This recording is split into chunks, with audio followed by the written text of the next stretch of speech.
नमस्ते फेरि निर्देशकीय छलफल डिरेक्टोरल डिस्कसनको लागि हामी हिजो मञ्चन भएका नाटकहरूको बारेमा त्यसलाई विभिन्न कोणबाट हेर्न र त्यसबारे छलफल गर्न आज पनि शिल्पी थिएटरको चाइल्ड थिएटरमा जम्मा भइसकेको छौँ। सबैलाई स्वागत छ। हिजो अस्ति अनि त्योभन्दा अगाडिको दिन जस्तै आज पनि एक्टिभली सबैजना पार्टिसिपेट हुन्छौँ अनि आफूलाई मन लागेको क्वेसन सोध्छौँ, आफूलाई भन्न मन लागेको कुराहरू भन्छौँ भन्ने आशा छ। त्यसको लागि आज हामीसँग प्रोग्राम कार्यक्रम डिस्कसन सहजकर्ताको रूपमा हुनुहुन्छ शेखर खरेल सर। राइटर शेखर खरेल सरलाई अगाडि आइदिनु भएको छ। त्यस्तै हिजो मञ्चन भएका 4वटा नाटकहरू थिएटर मल्लमा मञ्चन भएको नाटक गैडा टाइम्सको निर्देशक सिजन दाहालज्यूलाई पनि म अगाडि आउनु आग्रह गर्छु। हामीसँग शिल्पी थिएटरमै मञ्चन भएको नाटक हिपहप कोपेलाको निर्देशक एलिजे पनि हुनुहुन्छ। त्यस्तै इन ट्रान्जिट नाटककी निर्देशक अदिति र मनोला थिएटरमा मञ्चन भएको नाटक रूप अरूको लागि निर्देशक त्रिपुरारी शर्मा हुनुहुन्छ, बट उहाँ आज कारणवश यहाँ आउनु भएको छैन। टिमबाट चाहिँ हुनुहुन्छ भने रूप अरू। Thank you sir. हुन्छ, अब सबैजना जम्मा भयो। प्यानलिस्टको रूपमा हामीसँग रेगुलर सधैँ जस्तै कौशी थिएटर संस्थापक निर्देशक कलाकार आकाङ्क्षा कार्की हुनुहुन्छ र भिडियो सरलाई बोल्न चाहन्छु।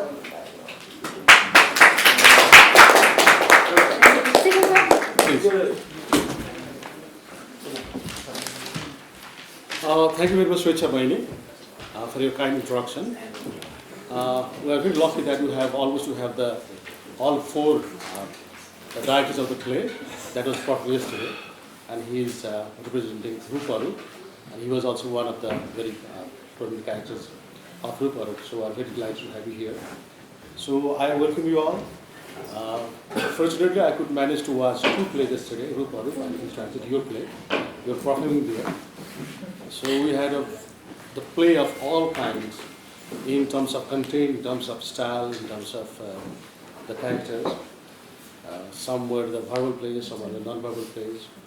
So it was a mixture of all kinds. So it was time to salute all kinds of plays, and we have got a positive vibration of the plays that was performed here, there, many look and colors of the city. I welcome you all. Alize, Biennic. Yes.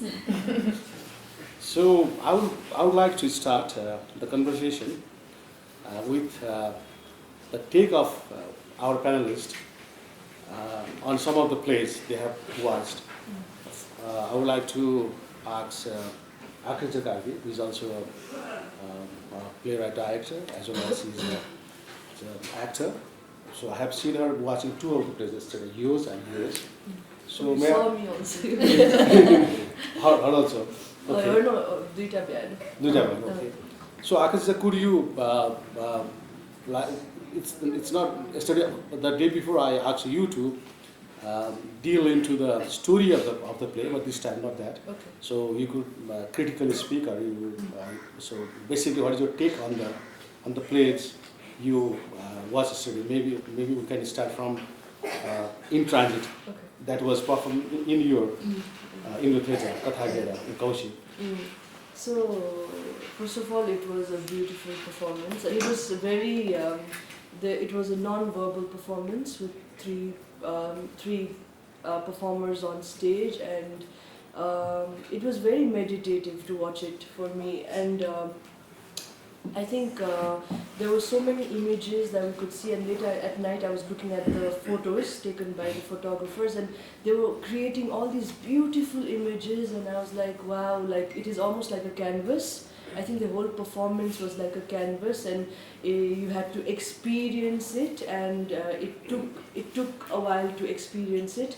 My parents, my mom and her entire friends were watching it, and they're like, it was nice, but I didn't understand anything. What was the story, you know? And then they were like, come and tell us the story. And I was like, no, it's an experience, and it's a generation thing, right? I can't really sit and explain to my mother what the story was. I think it kind of broke that notion of linear storytelling that people tend to look for in theatre, and that way the experience was very beautiful. There were a lot of places where Razinda yesterday said we got goosebumps. And I would want to watch it again. Like I would want to like prepare myself and watch it, because in all of this running around and everything, I think what is happening is for the first 15 minutes it takes us time to kind of like sit and prepare ourselves to watch a play, because we're running around all the time, all of us. So I think it was a play that needed to be ready for. We needed to be ready for, and I loved the experience. That Roop Aroop. It was such a beautiful play also, and very well performed, and it was poignant, it was heartwarming, it was funny, it was all of these things, and the layers that it created about like human existence, and you know, there's so many things, even if it was probably not set in today's time or whatever, there were so many things we could relate about replacing, about things, about replacing someone's position, or things needing to come to an end, and how heartbreaking and devastating it is that things have to come to an end, but they have to, you know, and the acceptance that it has to. So at one point, like my friend Gunjan was like in tears, like she was like crying, and we were consoling her, and I don't know, I think it doesn't have, you don't have to be like somebody who's performing Nautanki or somebody from the Bedouin community, but there was something, it related to a normal, you know, person experiencing his or her life, and so that in that way the play was successful in doing that. Thank you for your takes on the two of the plays. Aditi, have you found people that they have come over to you and said that I have not understood your play? And could you explain your play? A lot. That's one of the first things that a lot of people say, that even back home, it's a form that we are also trying to learn, understand and explore. So there's a little bit of a search for understanding, I would say, both ways. Because even as performers, we have to constantly question the meaning that we are trying to make through it. Especially this performance piece, because there is no singular narrative. It's not a story where it starts with, say, a few characters and what happens in their lives, and then similarly. It's just, you know, as Akanchha said, also a lot of glimpses of what we see visually, a lot of imagery that we see around us, especially in India, because like if you were to stand at a traffic signal, there is so much engagement in those 30-60 seconds of the signal that we see around us. So that was my trigger point to explore this piece and start it. So a lot of people do come to us saying, it was nice, but we didn't understand it. But what I think saves it for me is when they say that it was an interesting experience. So I am okay with not being understood as long as it is experience. That the meditative hook, I'm going to stick on that a little bit and explore it a little more, because a few more people have said and shared the same experience, that it was a little meditative. So I don't know what it means, but now that you've also used that word, I would like to search a little more, that what is it that is making people say something like that, because that was not the intention, and I did not sit and say I wanted to create something that people are going to look in, but thrice, 4, 5 times somebody's mentioned this word. So now it was suddenly, when she said it, I was like, oh, it's come again. Now I need to understand what this means. So it's a lot of, like I said, a lot of people ask this that we did not understand, but there's also a certain expression which is about experiencing it. So I think I'm, at this point, I find it comfortable. Later at home, I wanted to learn more about you, and it was written that you are a dancer too. Yeah. And I have found that the body movement, and because they are the many events and experiences what you felt, you want to articulate the feelings. But in the meantime, what is stuck in the mind was the transitions, the synchronizations of all three the actors, because they synchronized, and one event starts, and there is a pause, or the meditativeness, and transition that you transit to another event of experiences. That really, it was one, because normally, because you cannot put all experiences in a single single place, because the transition might be a challenging task because you have to make the transitions. So I love the transitions. Thank you. It's also, I'd just like to share something. All of us are actually dancers. It's the other way around, because the piece was devised with 5 of us, and 5 of us are all dancers. So there is very little theatre and acting experience there. So what has been devised by a dancer's body and not an actor's mind. So I think that plays a very, very big part in it. If I were to do this piece with actors who move, it would be different. This is dancers trying to question and make meaning. So again, my background is also as a dancer, and then trying to fiddle with acting and trying to understand. So I think that comes with it had multiple forms, because that really add ingredient to one kind of motive, and the fusion makes gives the expression of something new. Yeah, and also if the 2 people who are not here today, who did not go on stage yesterday, it was devised originally with 4 dancers, and then we sort of experimented it with 3 and 5, and both seemed to work. So it changed. The movements are very individualistic. So the 2 people who were not on stage would bring in different movements. It's not like the same people come and do the same thing. Of course, a lot of it is choreographed and stitched together. So there is a certain doing of the same movements that happen. But a large part of it is also bringing an individual vocabulary of movement into the space that we explore. Yeah. So there was another extraordinary play, Ruparu. So I was there to watch your play, and it was very delightful in terms of the style, because it was like a meta-theatrical work, because you took all the people, all the audiences on board, then our journey started together. So that was really, the enticing part of your play. And I really love the way the story types had been, fragmented, because there used to be the women's space, and there used to be men's space, and there is a space in between that is like no man's land. It doesn't belong to either women or men folk, but because there is some space. So I really love the space created by the male and female and the no man's land. So I love the no man's land, because the man fall into no man's land and the women fall into no man's land, and there is a binary tension between the man and women. So I really love that.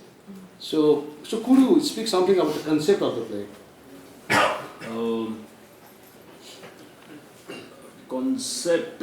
I would like to tell you a few things.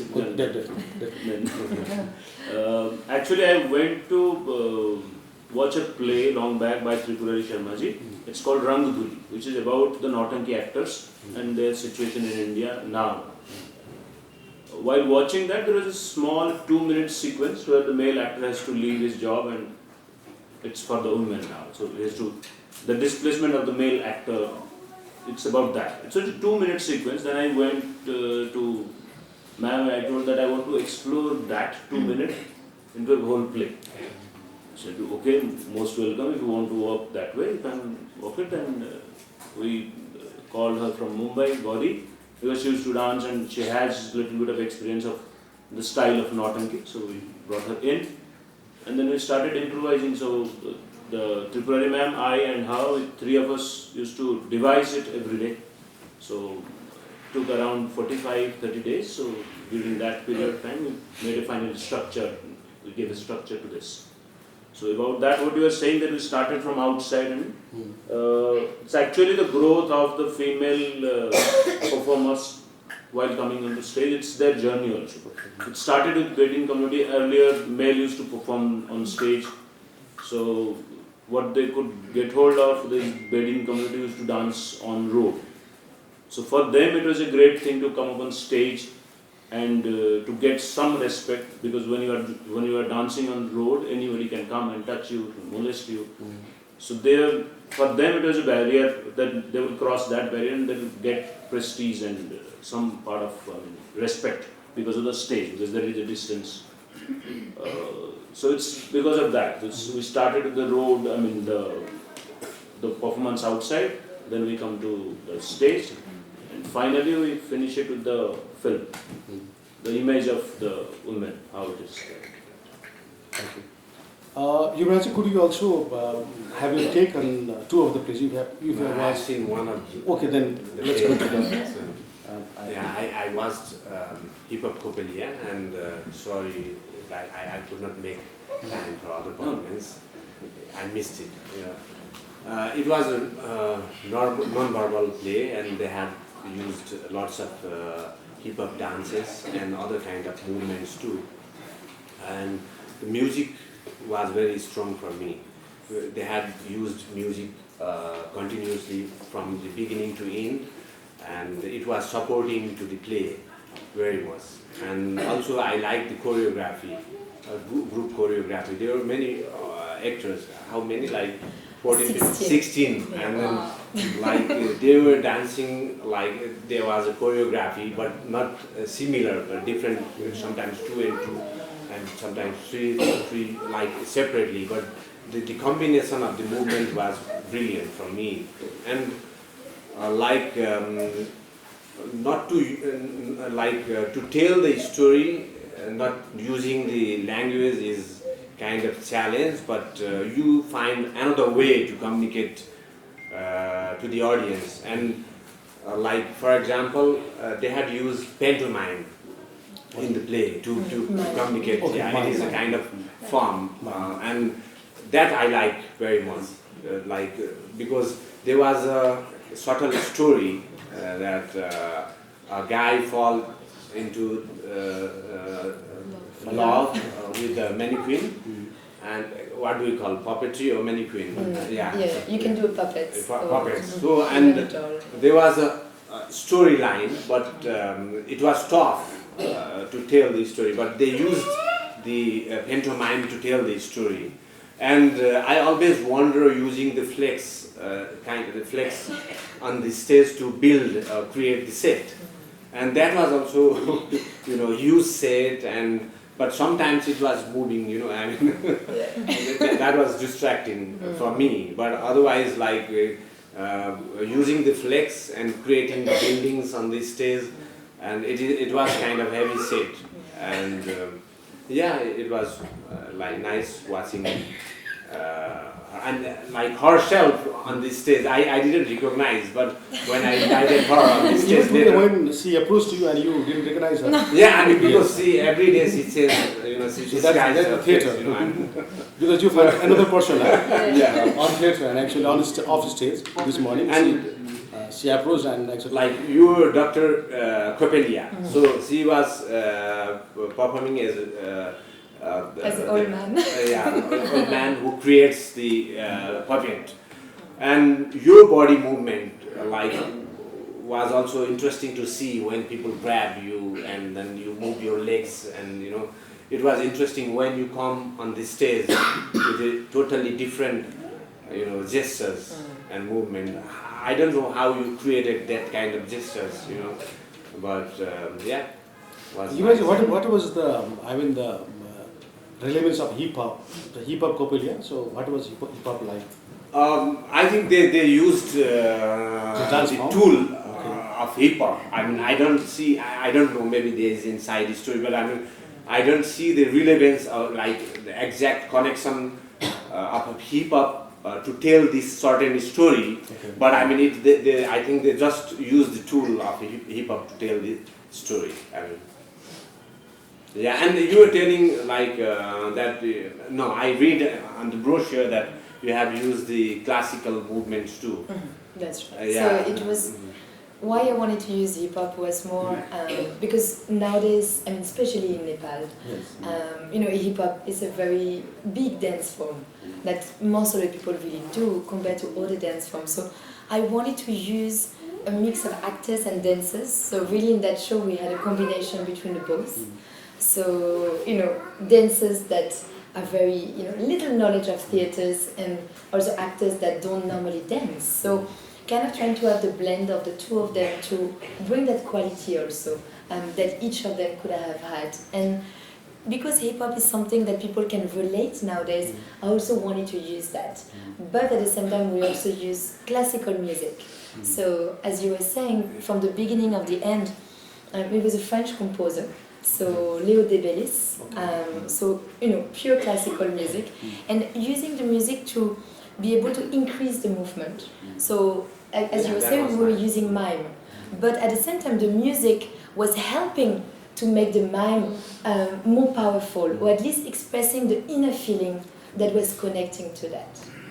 And also, like, normally we try to see the storyline in the play, and sometimes we don't find the traditional storyline in the linear form. Yeah. So I mean, it as a whole, you can sometimes get a reflection of a play, or it's kind of sometimes it's a kind of painting, or it's a canvas.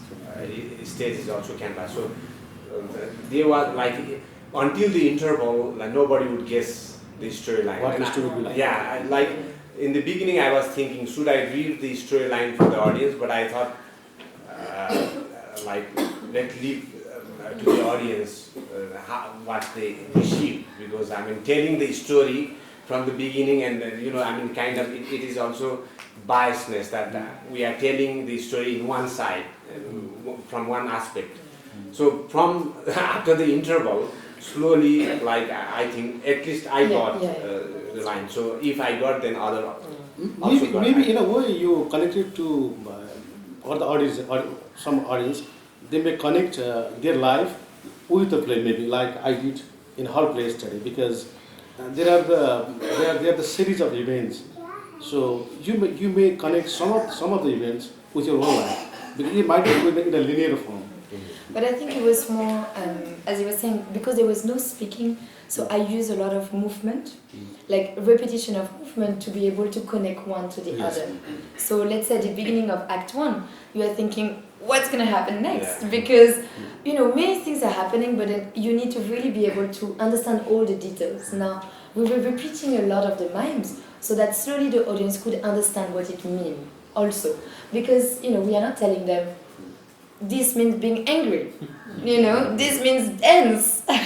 So we are not telling them that. So it's up to the audience to try to understand from their own way. And then when you come into Act 2, then you see the girls enter the house in that way. Now you see them walking in the same way. So then you connect, oh, they are going in the house now. And the order was the same, in the fact that afterwards Coppelius, saw that things were happening in his house. So he came in later.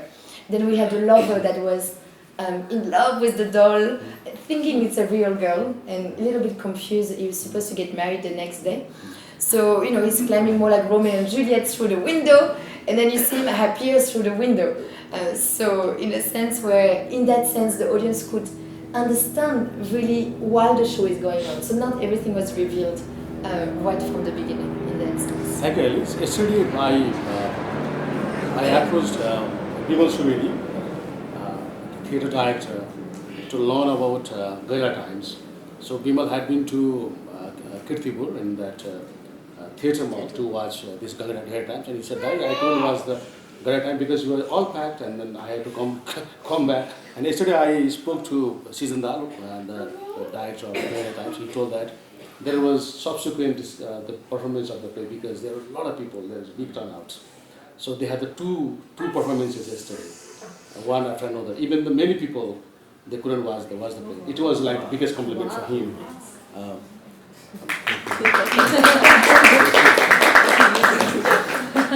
maybe in a very candid way, I can ask him. So what made his play persuading more people to come to the theatre? And so maybe if you have to sell his play, something in USP, so what would be the element that has appealed so many people to come watch your play?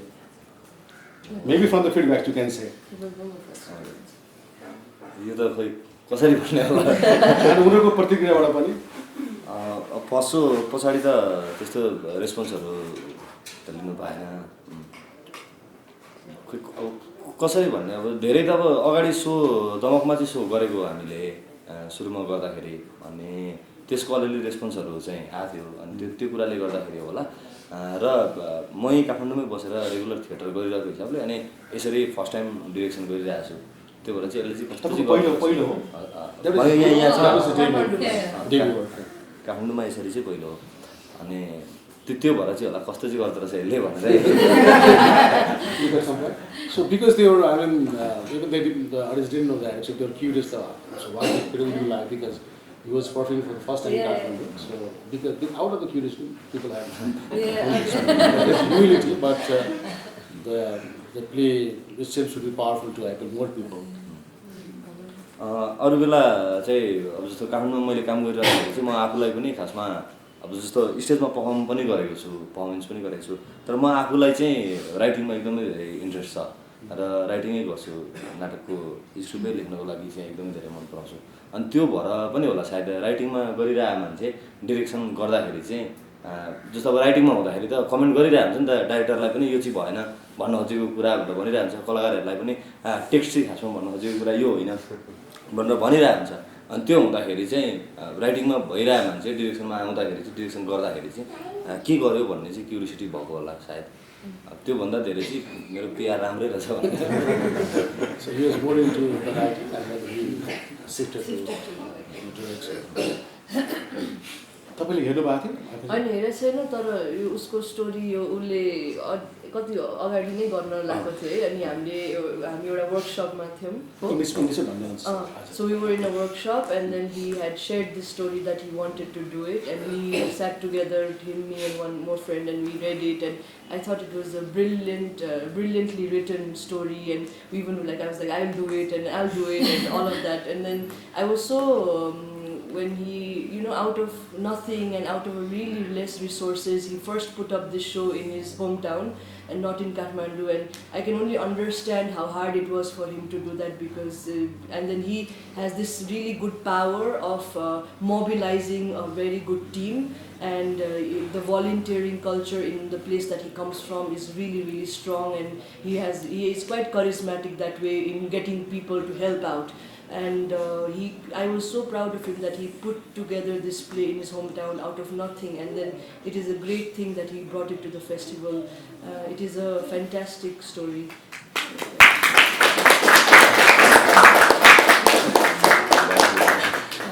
So this is like a kid something to add? I also watched that play, and so another reason why it went so well, could be. So it was one of the very few plays that has proper dialogue and proper storyline. So beginning and middle. So many children were there and they were loving that. And then also it is a story of wild animals. It's like one-horned rhino. So people were finding these characters really interesting to see and stuff. So like father of rhino and then like brother of rhino, they were acting that way. So it was very easy to understand for many people. And so children were loving especially. So that could be the reason. So the school was nearby and then maybe that was one reason. I think it also had the message. Yeah. It was more like conservation of the wildlife and the ecosystem that we all live together. Yeah, the story was written by one of the very famous writer from Nepal, Sagar. And then it talks about rhino's story, but in a way being satirical to the human world. So how they are being indifferent, how they were only sorting about that one horn, and so what goes inside their family. So it was kind of this empathetic towards the situation of the animals. So in a way, I also find that really interesting. So it was questioning us. So why we are doing this? Why we are being this greedy? Why we are being this inhuman? And so people were, maybe that would be the reason. Thank you for the show. Yesterday in Rupa, I realized one thing because it was reached not only in the form but style, it was reached in the content also. Your play because so there was a conflict between the reality and the perceived reality because because I thought for the first 15 minutes I thought the character was a female, but it was not female. It was a male. Yeah. The actor was the male, Aditi in the female dress. So I thought it might be the killer because it was the killer story, but later I realized it was a killer story. It was a story of a male who adorns the women costume, the female costumes, and then he acts on the stage as women.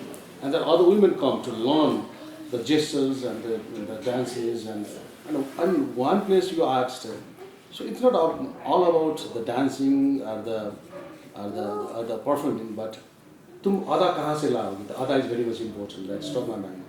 आधा कहाँ से लाओगे?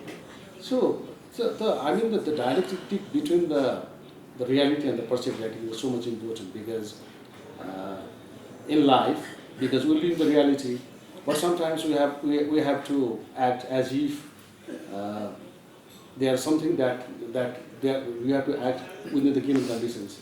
So that was a brilliant aspect of your play. So could you speak on that? Very content. So the very idea was, from Tripurari ma'am to Gauri, it was very much clear that, and evident also, whatever we had as female persona in Hindi films, that it called in performance, what we see as, it's sexy, this is good, whatever it is very male perspective of looking at women. So whatever we have given them, that this is good, this is bad, this is ugly, whatever it is has been decided, it's by us, men. It is not the truth. We have given certain guidelines to frame it. I mean, this is how you should behave. I think that's by me. So that was the basic idea behind this performance or performance we are making it. Because in performances also, it started with male. So male performance as female roles. So the, how to do the nice image, what the men wanted, they perceived in that way. And then latter part when female joined the performing thing, but they couldn't replace the thing. It's still, I think in the film industry, it's still the male perspective of looking at the female body or female persona, how they should be. It's very male-centric. Aditi, I love the title of the play, In Transit. And in many ways, the life, the moment is transient because it doesn't remain there for a long period of time because all the moment, our meeting with here and holding discussions is a transient because in an hour time we'll all be dispersed. So you have the feeling, you have the experiences because of the transitions because everything is really transient.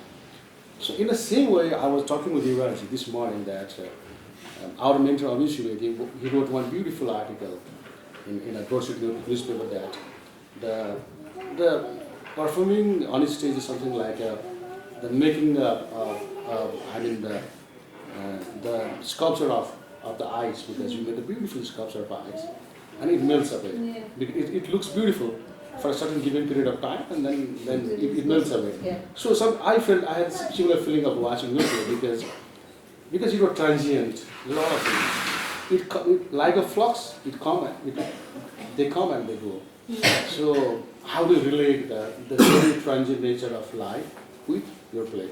I think that's one of the primary thought that it is all such a process in terms of just coming from one place to going to a certain place, and that's literally, figuratively, and so ironically, we are constantly in transit. And when I was doing this performance, although while we were devising it, it started with moments that we experienced on the streets. The essay that I started working with was, the title of the essay is So Much of the City is in Our Bodies. And that really, and then I started observing how all the transit sort of, how physically we react to what is happening around us, how the bodies at the beginning of the day look different, at the end of the day look different, how the posture or holding the body at a certain time of the day is different for different people. Like a flower. Yeah, all of it. And that was the beginning point. And then it became interrelationships, interpeople, interpersonal, like how there is a transition, of bodies and of energies between two people. That is also, there's a sort of give and take there. So that was the second part of the transit. So the movements and moments are not just what we visually see, but also how we react to it. Like if my physicality would change at the moment, a lot of people here would, shift automatically. It's like, especially the first part that you see the floor bit that we do. A lot of times when I'm just looking outside and people who might be seeing rehearsals, or sometimes, very recently, we had a friend who was watching one of our rehearsals. Unknowingly, she was shifting her body there. And that is the kind of energy that is, so constantly driven between people without realizing what happens to our bodies. So that was the kind of transit that is also there subconsciously. So yeah, like you mentioned, there's this continuous, ever changing, ever going somewhere, not sure where, but the travel continues sort of a thing. And that is also another reason why it doesn't, and it cannot have one story or one thought or one emotion to it, because there are different shades. There's a sort of repetition, there's also a sort of monotony. Like the first sequence is the clock sequence that we call it the movement clock for our references, because we work with a 24-hour clock. And how every day you wake up, you take the paper, you close it, you wake up, have the tea, without realizing how these movements are dominating your day. If you don't do that one day, we feel lost. Like if you wake up and you say, I haven't read the newspaper today. It's not just the thought, but it's also the physicality that happens with reading the newspaper, or having a cup of tea, or dressing a certain way, or wearing your scarf a certain way. Like if this has to become this, I would get uncomfortable, because my physicality wants it to be a certain way. So there was also a lot of this that I wanted to play around with, and I think it's very easy. Her take on the physicality is very important to ask you questions, because your play is based on the physicality. So in a way we can say that, so we grew up with the notion that, the belief that you should have a strong content in the story or the film or the play, but that is not so, because it is physicality, it's about the playfulness, it's about the gestures and so many things. Could you speak on the physicality, gestures, that making a extraordinary. Can I also add a question to both of you in that, so you can answer two questions? Also, like I was telling Aditi, that a lot of performances we've seen, like they've become very dance-like, and even when we watched a few performances in Mandala, one performance from Manipur, it's very like body and dance, and so the line between theatre and dance is really blurring. And I think your background is also a dancer, your background is also a dancer. And do you ever get like kind of like the blame, or kind of like, oh, you're a dancer but you're doing theatre kind of thing? Both of you, I would like to know your personal experience about like where is the gap, how is it merging, what is the line to separate? Yes. So it's true that for me my background is ballet dance. So but we also use mime and all those things that I also wanted to bring back also with me in this production. But then when you're talking about your production right now, and you've seen also Café de Flore, it connects in a sense to that, because it was all about repetition of movement and how people connect and react to each other, like the different way of method of using on how we are using in a different life, but to the extreme. So using humiliation to find a way of communication, sexuality, everything. So really, but to the depths. So in a sense, for me, it really connects, and that's why this time I wanted to do something a little different.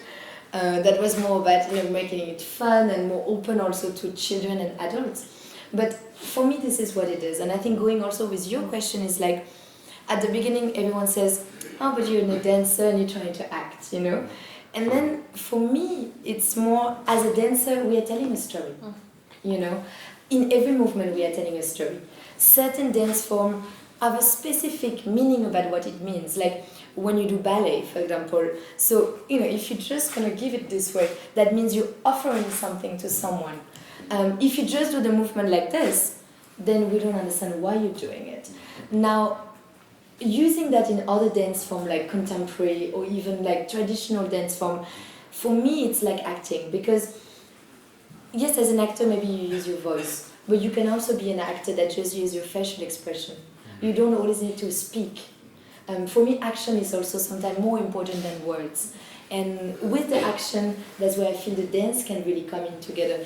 And for me, the more we are going into abstract theater, it's very important to blend the both, because you can tell a lot. I mean, with your body, even just with your presence on stage, where you don't even need to use words. So I don't know if that's the question. I think for me, it's a very confusing / challenging time to be in, or personally, professionally, otherwise. I also feel, I'm maybe wrong here, but there's a certain acceptance / non-acceptance of what we are doing. So I also know that a lot of people in dance would say this is not dance. And I also know a lot of people in theatre who would say this is not theatre. So there is a sort of a no man's land territory that we are walking at the moment. Also questioning our own motives and intention. But having said that, there is also from both sides a certain, maybe a handful and a small amount of people who are encouraging and kind enough to say go ahead. It may work, it may not work, it may be nice, it may be not good. But let it come, let it grow, let it see where it grows. However, I do feel that it's, again, I come from a very rigid, traditional, the earlier conditioning that I have, which I took a long time to break, the classical dance and the way we are looking at dance and the way we are told to get up. I find people from theatre a little more accepting or a little more open. Also because I think there's a very interesting movement in India, no, let's not say India because it's really huge and it's really big, and my understanding of Indian theatre is, it's not even like, worth anything, but where the kind of community or people I'm interacting with, there's a certain keenness in knowing how movements are now coming in, how you use your body, and it's quite weird, because I feel that some of the best actors in the country who think they do acting traditionally, they use their bodies without, and of course there's a lot of riyaz in it. There's like, even yesterday your performance, I felt like it was so physical. It was so physical. Just because there is text doesn't mean it's not physical. It is the way you use your body, the way you use your core, the way you stand, the way you sit. There's a lot of physicality, and it's not fair to say that actors don't use their bodies. And it's also, on the other side, not fair to say that dancers don't act. Contemporary dancers in our country are sort of, and again we are very new, learning, studying all of it, but we are sort of picked on because they say you don't have expressions on your face. You know, like a lot of people say when they look at contemporary dance, say, you do something, but there is nothing here. And a lot of actors who think, or maybe younger a lot, is more like, how can I be here? But there is, so why can't we as performers try to find our own expression, which has to be both of it, which has to be physical, and you cannot take the voice out of the body and you cannot take the face out of, separate it. So as any kind of an artist who looks for an expression, whether it is with your paintbrush or your words, text, whether it is sound, voice, movement, what I feel the struggle should be is to reach out, to communicate. What tools you use is again, it's up to us. But there's a very interesting thing with dance and theatre going on right now, where we are, like I said, I think I'm walking on no man's land.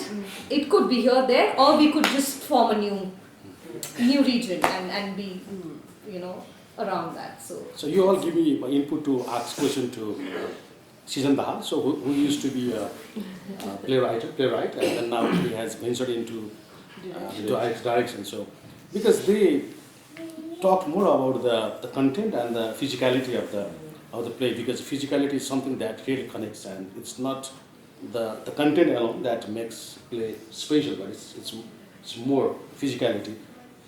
कस्तो सम्बन्ध लाग्छ यो content story र त्यसमा हुने यो हाउभाउ physicality शरीरका ऊहरुमा तपाईले कसरी त्यसलाई तादुतो पाउनुहुन्छ?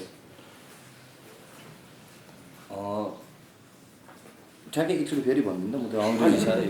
अनि सही तपाईँ हिजो तपाईँ नाटकको लेख्नुहुन्थ्यो नि तपाईँ कथा लेख्नुहुन्थ्यो आज तपाईँ निर्देशन गर्न थाल्नुभयो होइन कथा लेख्ने मान्छे त कथामा गइरहेको हुन्छ तर अहिले हाम्रो बहस के भइरहेको छ भनेदेखि जुन नाटकमा उहाँको नन भर्बल जसमा चाहिँ जेस्चर्सले फिजिकलिटीले गरेर नाटकलाई सुन्दर शक्तिशाली बनाइएको छ नि अब यो कुरा सुन्दाखेरि तपाईँलाई कस्तो लाग्छ नाटक केले पावरफुल बनाउँछ जस्तो लाग्छ देखाउने त इमेजै देखाउने होला एउटा भिजुअल नै देखाउने होला अनि त्यो भिजुअल देखाउनको लागि अब कसैले टेक्स्टको थ्रुबाट पनि भिजुअल देखाउन सक्छ स्टेजमा भिजुअल नदेखाइकन र कसैले फिजिकलबाट देखाउँछ होला कसैले लाइटबाट अथवा अरू मिडियमहरूबाट देखाउँछ होला फर्स्ट प्रायोरिटी चाहिँ मलाई चाहिँ भिजुअल देखाउनु चाहिँ पावरफुल कुरा लाग्छ अनि त्यो गर्दाखेरि चाहिँ फिजिकल चाहिँ अब म आफूलाई चाहिँ गाह्रो छ किनभने मैले फिजिकल त्यसरी सिकि पनि सकेको छुइनँ है मैले सिकेको पनि छैन फिजिकल त्यसरी पाएको पनि छैन अनि मेरो ब्याकग्राउन्ड चाहिँ टेक्स्ट भएको कारणले गर्दाखेरि चाहिँ मैले पनि उहाँहरूले पनि मलाई जहाँ लाग्छ मैले प्ले त हेर्न पाइनँ त्यसबाट पनि इमेजै देखाउनु भएको होला भिजुअलै देखाउनु भएको होला र मैले पनि ट्राई गरेको चाहिँ टेक्स्टबाट पनि भिजुअलै देखाउनको लागि चाहिँ ट्राई गरेँ Actually, he wanted to create visuals through the text because his forte was the text because he himself being a writer. Now we have a huge discussion that the physicality is so much important that actually it's only for him. So I wanted to have his own take on मलाई that. सिजनलाई सोध्नु मन लागेको त्यो गया time story एउटा स्टोरीबाट भएर छापिएको थियो अनि तिम्रो आफ्नो चाहिँ लाइक तिमीले त्यो स्टोरी चाहिँ किन चुज गर्यो लाइक कति स्टोरिज पढ्छौ आफ्नै पनि लेखेको छौ होइन बट वाइ दिस स्टोरी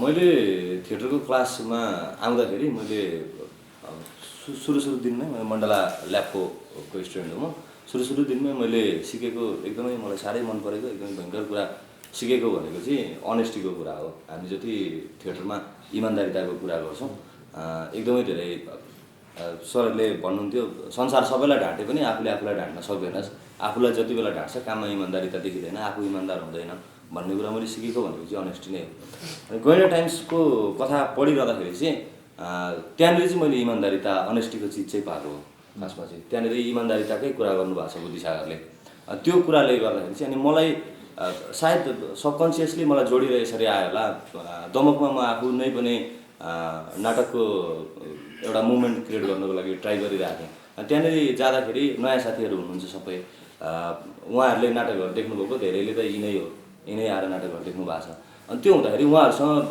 केही हदसम्मको स्कुलिङ चाहिँ म आफूमा पनि डिटरमाइन हुन्थ्यो मैले जे गर्छु उहाँहरूले त्यही नै गर्ने हो उहाँहरूले त्यही नै सिक्ने हो अनि त्यसमा चाहिँ दमकमै गएर म यसरी नाटक गर्दैछु भने र थिएटरकै मुभमेन्ट सुरु गर्दैछु भने पहिलोचोटि किन इमान्दारिताको कथा नभन्ने भनेर नै ट्राई गरेँ अनि काठमाडौँमा यदि मैले प्ले गरेको थिएँ भने यही पालि यो प्ले नगराउनु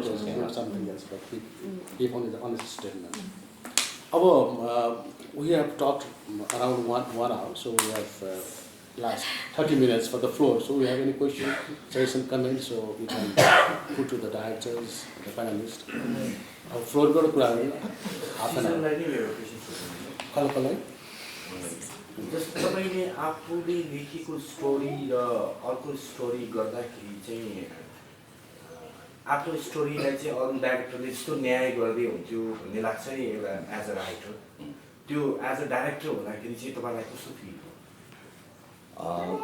मैले अब जस्तो स्क्रिप्ट चाहिँ अब कथा जति छ कथाबाट चाहिँ काटछाट गरेको छ स्क्रिप्ट होइन कति सिनहरू एड पनि गरेको छ र कति चिजहरू चाहिँ गर्छ मलाई जहाँसम्म मलाई आफूलाई व्यक्तिगत हिसाबले लाग्ने चाहिँ अब दुःख कुरा मलाई एकदम खल्लो लाग्ने कुरा चाहिँ बुद्धिसागर दाइले नाटक हेर्न पाउनु भएन होइन दमकमै पनि पाउनु भएन यहाँ पनि पाउनु भएन दाइको प्रब्लम गर्दा यो कुरा सायद दाइले अलिक बढी एन्सर दिन सक्नुहुन्थ्यो होला तर मलाई व्यक्तिगत रूपमा लाग्दाखेरि चाहिँ दाइको सेन्स चाहिँ कथामा जुन सेन्स आएको छ त्यो सेन्स चाहिँ समातेको छ टेक्स्ट चाहिँ समातेको छ त्यहाँबाट त्यो ट्र्याक जुन कथाले दिएको ट्र्याक हो त्यहाँभन्दा बाहिर चाहिँ नाटकको डिजाइनमा पनि अथवा स्क्रिप्ट नै बनाउँदाखेरि पनि त्यहाँबाट ट्र्याकबाट बाहिर चाहिँ गएको छुइनँ जस्तो लाग्छ मलाई व्यक्तिगत चाहिँ मलाई त सक्नु मन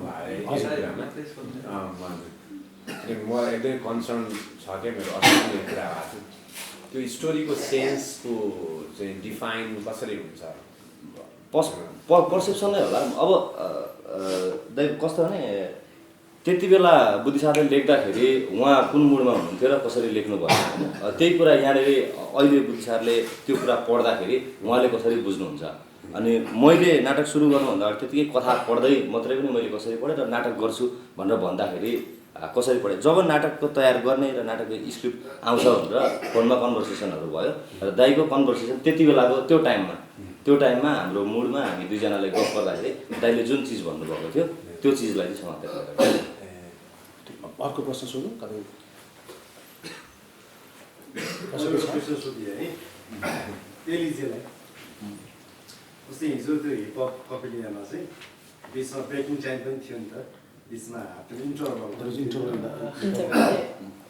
त्यो मलाई एकजना सरले भन्नुहुन्थ्यो नाटक यस्तो हुनुपर्छ पिसा भए पनि रोक्ने खालको हुनुपर्छ भन्नुभएको थियो होइन त्यो इन्टरभलमा पनि चाहिँ ब्रेक नगरिकन चाहिँ अरू कुनै चिजले चाहिँ दर्शकको ध्यान चाहिँ केन्द्रित गरेको भए के हुन्थ्यो होला लास्टको अरू के त्यो इन्टरभल छ नि हजुर त्यतिखेर त दर्शकको दिमाग अथवा चाहिँ मन त अन्त्यतिर जान्छ नि त पिछा गरेर जाने होला अथवा केही हुन्छ नि त त्यो टाइममा धरि चाहिँ दर्शकलाई बाँध्नलाई केही कुरा गरेको भए के हुन्थ्यो You should have something to engage the audience. Even if And the need for the interval, could you not have the interval? So the interval was actually to change the whole flex. So in a sense where we had a really big flex, they used to be 15 feet high, and that's the height of the theater here. So that was a big challenge for us in one day to be able to bring the show over here, because to be able to have time to set up everything, how we're going to set it all together so that it's stable, so that it stays. So we try to do it as fast as possible. That's why the interval was necessary to change our set. Earlier we did it in a much bigger hall, so there was less issue also in that part. And then we had also kind of like a little bar every year and snack every year. So that's why we did it in that way. So of course, due to the festival, we try to accommodate at least as much as possible, in the way. But then we couldn't change the whole set or not have anything at the set that also brought to the imagery and to how things were. So it was based on the technical reasons. Technical reasons. मलाई चाहिँ उहाँको पदबाट answer गरेको होइन तर इङ्ग्लिसमा भन्ने शब्दहरुले like they are different style, like some people they use interviews and like in Europe still they have like 3.5 hour long plays and they have 15-20 minutes break interval and then they get chance to have wine and so it's a way of how the director want to present. त्यसो भएर अब त्यो राख्न मलाई चाहिँ लागेको राखेको भए पनि हुन्थ्यो त्यो डान्स फर्मलाई अर्को तरिकाले पनि गरेको भए हुन्थ्यो भन्ने चाहिँ अब त्यो डाइरेक्टरले नै त्यसरी गर्न चाहे हैन त्यसलाई चाहिँ अब And like you were saying is, for example, the background where I come from is each show is about 3 hours long, and in 3 hours you have an interval between each of the hour. Why? Because there's a lot of set change. Where for the show that is coming up, I'm using sand, I'm using water on stage. So in a sense, where in the way of technicality, if you want to bring that in the stage, you need a lot of technical things, and it's hard in Asia to bring also the technical thing. Where if I did this in Europe, we wouldn't even need an interval because everything would be from the ceiling. You have the same space on the stage. On the up, you have the same at the back, you have the same on each of the sides. So if you need to be able to change the settings, change the props, change the background, it's much easier. So in Nepal, the challenge is about to find how can you try to bring those quality in the show also, but using the resources that we have also in Nepal. So I think that's also where I'm always trying to explore a little bit in my production, when I'm trying to push a little bit on how we can bring more on stage, how we can have different things where we wanted to rain in Nepal, and where will the rain go? Most of the stage don't have anything to actually store it. So how we can set it so that we can bring also some different aspect and different element. So I think that's kind of my challenge in Nepal. That's what I feel. So you're coping with that challenge. That's been a big issue. That's right. अर्को कोही प्रश्न खच्चको छैन It's more like a master class because the directors you can learn more from your experiences. It's not like a Q&A or the discussion. It's like a master class. I just wanted to question Aditi. You talked about how in today's time, and I think not just in India, in Nepal too, we're seeing this spaces where we're using our bodies. We're also getting there. So I wanted to ask you, this no man's land that you talk about, what could it possibly be going towards? Which direction is the no man's land or the space? What do you think it encompasses? Because I mean, ultimately we are sharing stories, but I just wanted to figure out this space and the element encompasses. I think for me, when I think about where we are going and what we want to do, the more outside of me I try to search, the answer is more inside. And especially with dancers and theatre and this exchange that is happening. I went through a very confusing phase as a dancer when I was trying to do things that my body was not allowing me to do. For example, if I try and do ballet, I'm not going to be able to do that at this age and time with the kind of physicality that I carry since my birth. Since the time I started exploring styles like Kathak and Bharatanatyam, which have a different turnout, which have a different physicality to it. And if I try and change that and alter it, I might just do something that is not going to work for my body. So the answer to finding what we want to grow in the no man's land is to see what the soil demands. If I say I want to eat rice, but the soil, the nature, the environment, everything around me is not going to be conducive enough to grow that, I cannot be forcing myself to do it because it's not going to be natural. So I think for me to try and explore this no man's land is to understand what is the space around me, the people around me, the society around me, wanting, demanding, needing, and also what is it that I can give in return and how is it that I can grow with them and they can grow with me. It's not about what I want to do, it's about what I can do and what is conducive for the environment around me to be able to, it's just like adapting to each other. Like the spaces and the infrastructure that you're talking about. If I have a play that I have designed with this massive set and it's not possible to bring it into a space that is restrictive or doesn't or cannot provide it. Vis-a-vis, if I try and understand what that space can accommodate and work around that. And again, there's always going to be a little bit of a compromise, but also a little bit of adjustment that can bring things together. So for me, the study and the attempt is to understand what my land can provide me and what I can provide it in return. And of course that doesn't mean I close down to the other options. I will look at what she's doing, I will look at what, like if you just across India, if you go to Pune, you'll see something different. If you just go 2 hours ahead, go to Bombay, and then you go to Delhi, you see something drastically different. And now, do I shut myself to it? No, I see that. But if I start doing what he is doing in Delhi, in Pune, it might not work. I can study, learn and bring that into the way it is done here. But that's how the no man's land then becomes a community and does not remain a no man's land, probably. And maybe as a tips for actors in Nepal, like the main thing, because we are dancers, so we have a more understanding about our body. You know what I mean? So we understand where to take the energy from. When we work as dancers, we have to understand what is around, what is the earth, where is the wind, where is the other energy. It's all about energy. So where you take the energy from to bring it out. So as an actor that wants to do physicality, it's all about your core. You need to understand where is your core and you need to understand where you're taking the energy from so that you can turn your body into anything you want it to be. It doesn't have to be a specific dance. It can just be an energy, a feeling that makes you do the movement because of where you're taking the energy from. So don't think too much about dancing. Think more about connecting to your own self and to the elements around you. I think that's if you want to start doing more movement or something. Anyone have any question? So we have.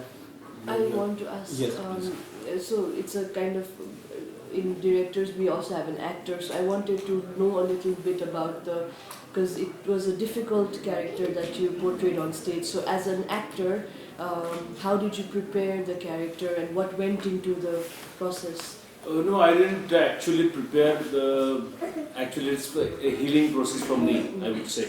Because when I was a little kid, people used to say my features are more like girl. So I had many, insecurities inside me, complexes inside me. So by doing this performance, I would say I have overcome those complexities within.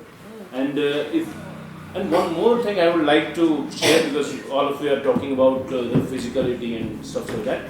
Our play, if you read our play as a script, it will finish in 17 minutes. But we are doing it for 1 hour. So if it's a script of 17 minutes and you're doing it for 60 minutes, what are we doing the next 40 minutes? Yes. I think there lies the question of no man's land. We must acknowledge that time. If we are doing a script of 20 minutes, it takes 20 minutes to read, and you're performing for 21 minutes, I think there is a problem. Then you are missing perhaps the body, the pauses, everything.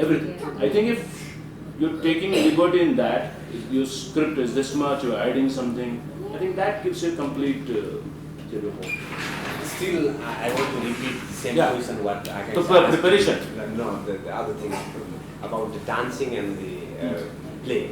Like, when do you call it dance performance and when do you call it play? I mean, what is the borderline? I want to know, because here too in Nepal, some theatre directors and some groups, they are trying to make kind of dance performance or the dance drama kind of, I mean, they use lots of dance movement into the play.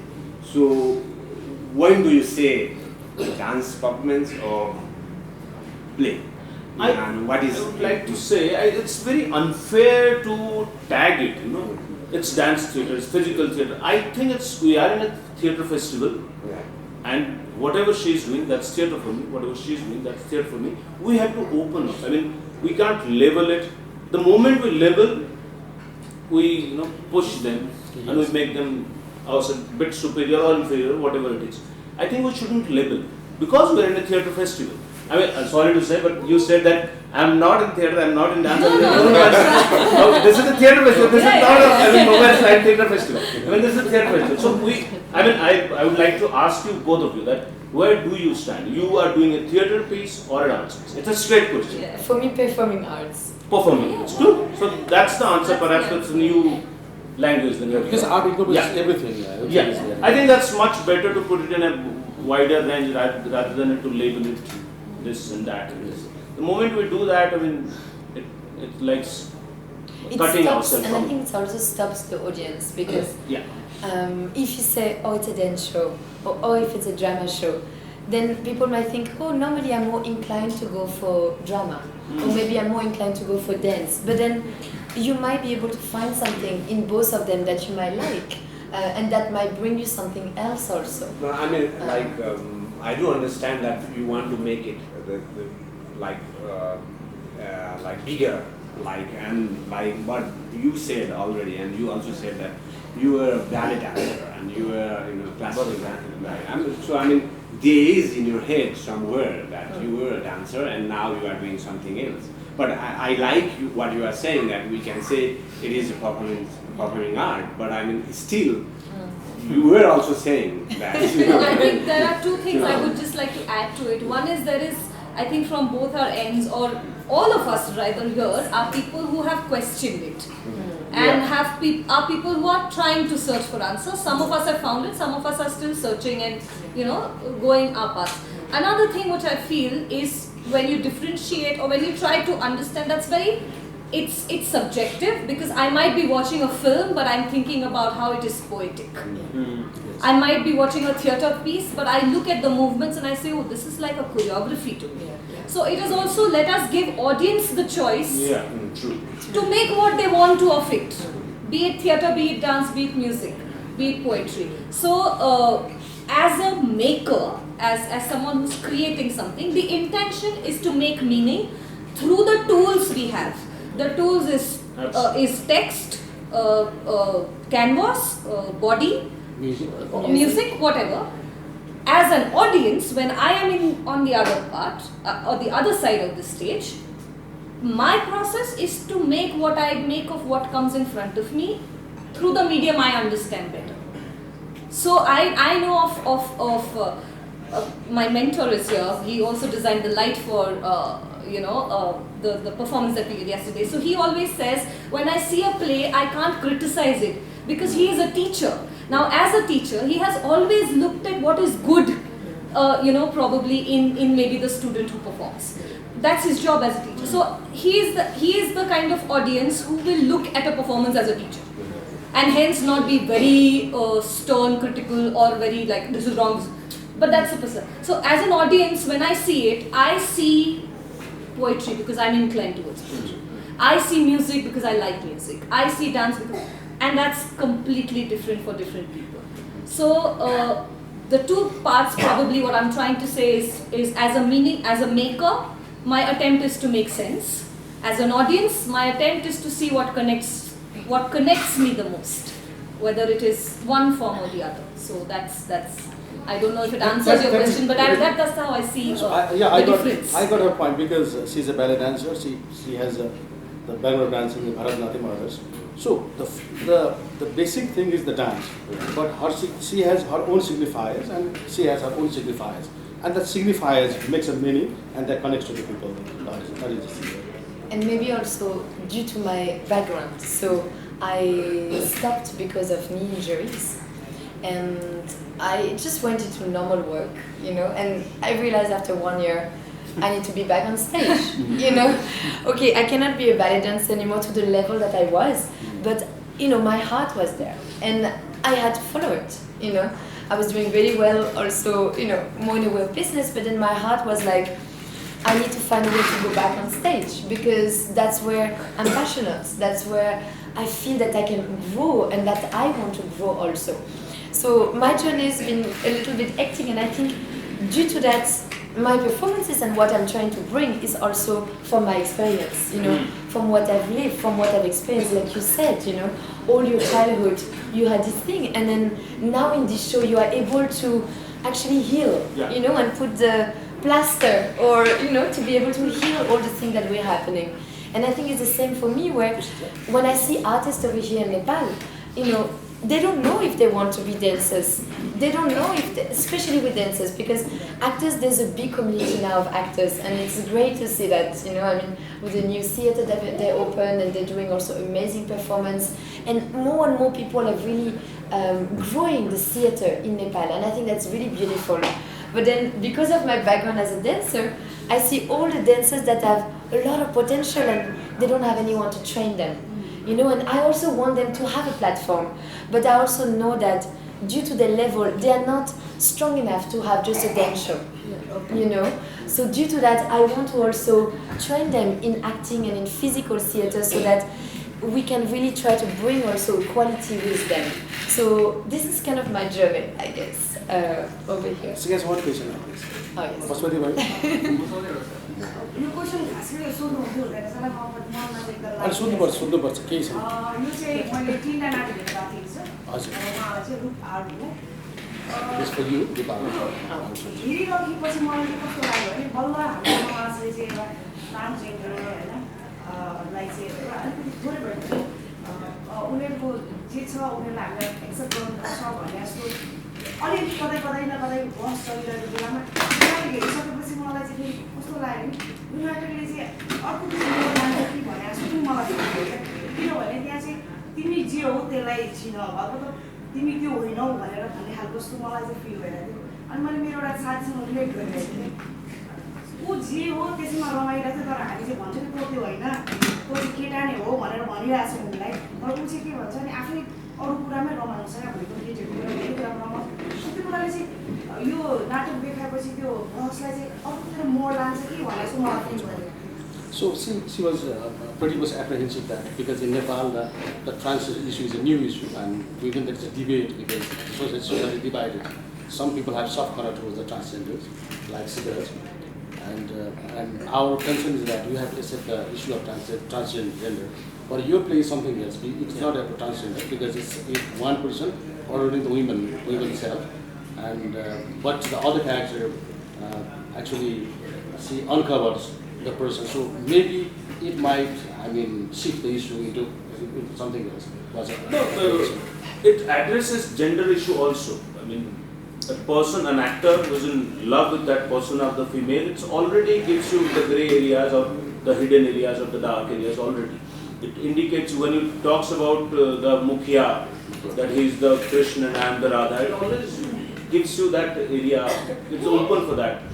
So I think that area is there, you can take it to that area also. Can I So as we see, so lots of things are getting more and more abstract nowadays. So the performances, they have this long story behind, but we see just the tip of the iceberg sometimes, and we need to articulate things to our own personal ways, and then things are getting more and more personal. So before we had one performance on stage, and people would somehow get like all the things they would receive would like used to be something similar, but now like I'm getting something from that, and someone is getting something from it. So how do you see this danger of like misleading things that is coming out with this abstraction? Do you see that? Something like that. So anyone can. So people would try to go for abstraction without knowing the concrete things. But your performances had that concrete things. Then you came to this abstraction. No? So how do you see that danger of people going rushing for that abstraction? I don't think it's a danger. I think it's a beautiful thing that everyone can learn their own bit for it. I'm not going to tell you that this is this side of my hand, but she's looking at this side. So the truth has also many faces. There are two sides. There are two sides. One must know, and then they can interpret. There are one third side that nails. She can see the nails. There are many sides. whatever we see. It's not the what you perceive is different. Yeah, it's a I perception. think the same performance. She is relating it to transgender. I'm open about it. I'm very happy about that. It touches that part of the world also. If someone tells us it's about the hair politics, I'm fine with it.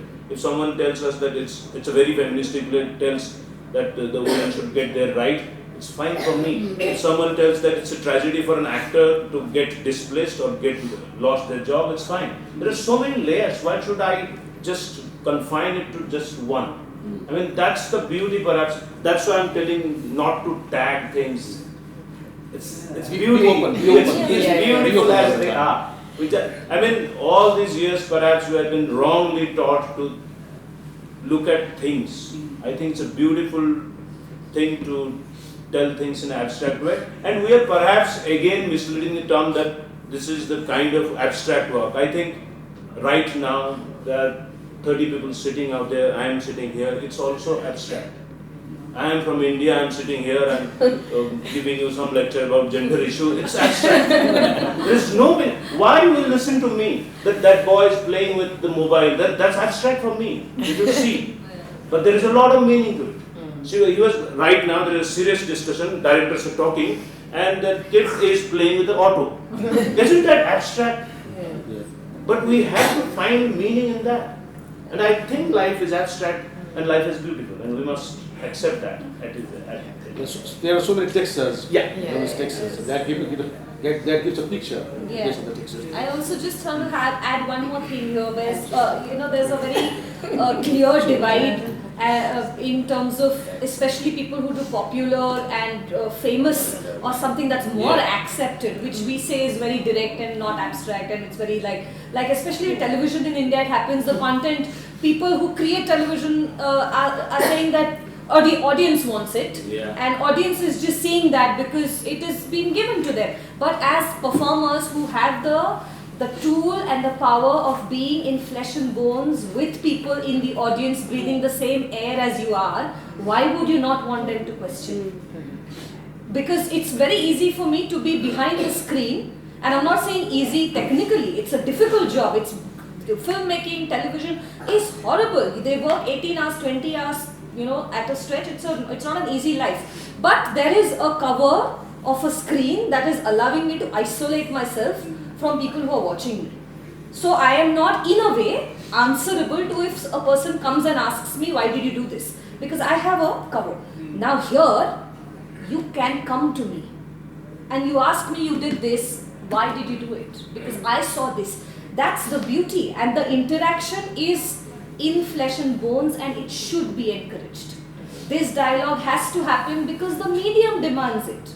The medium is given to you for questioning. Even though there's a fourth wall, there's an audience and there's, oh, I am an actor or a performer. Once the play is over, done.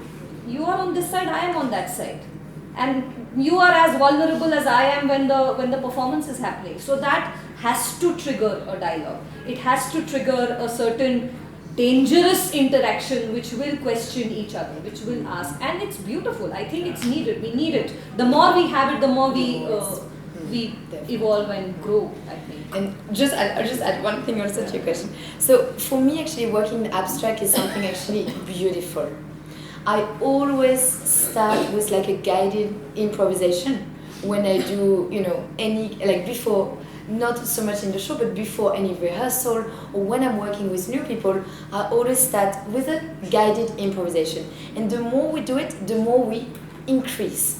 And it becomes kind of like a healing thing. It becomes really weird.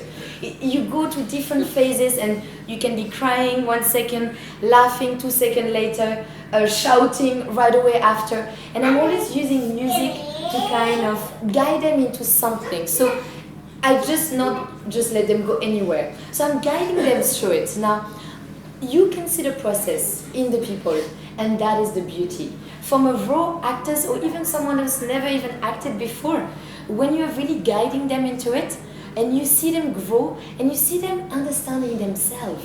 And for me, that's what this abstract is all about. It's actually slowly being able to understand what you have inside. And you discover things that you're thinking, wow, I would never even think of that. And that's why I think don't be afraid when things is abstract. It can be scary because you go into an unknown world. You don't know what's there. You don't know how people are going to react. And a lot of us, we are thinking, oh, people will judge us. Yeah. Or if I do this, people is going to judge me.